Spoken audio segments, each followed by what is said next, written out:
Shark और चारा मछलियाँ। अपने शोध के दौरान एक समुद्री जीव विज्ञानी ने पानी से भरे एक बड़े टैंक में शार्क को डाला। कुछ देर बाद उसने उसमें कुछ चारा मछलियाँ डाल दी। चारा मछलियों को देखते ही शार्क तुरंत तैरकर उनकी ओर गई और उन पर हमला कर उन्हें खा लिया। समुद्री जीव विज्ञानी ने कुछ और चारा मछलियाँ टैंक में डाल ली और वे भी तुरंत शार्क का आहार बन गई। अब समुद्री जीव विज्ञानी ने एक कांच का मजबूत पारदर्शी टुकड़ा उस टैंक के बीचों बीच डाल दिया। अब टैंक दो भागों में बंट चुका था।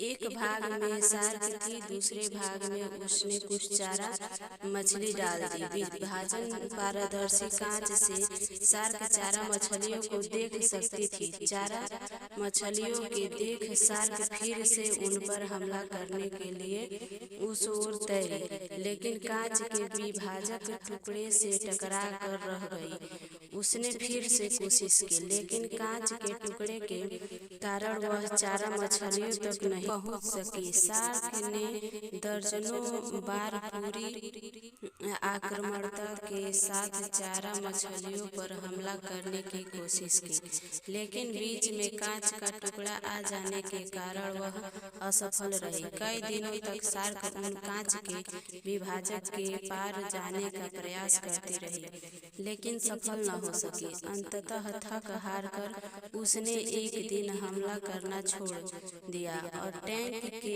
अपने भाग में रहने लगी। कुछ दिनों बाद समुद्री जीव विज्ञानी ने टैंक से वह कांच का विभाजक हटा दिया, लेकिन शार्क ने कभी उन चारा मछलियों पर हमला नहीं किया, क्योंकि एक काल्पनिक विभाजक उसके दिमाग में बस चुका था।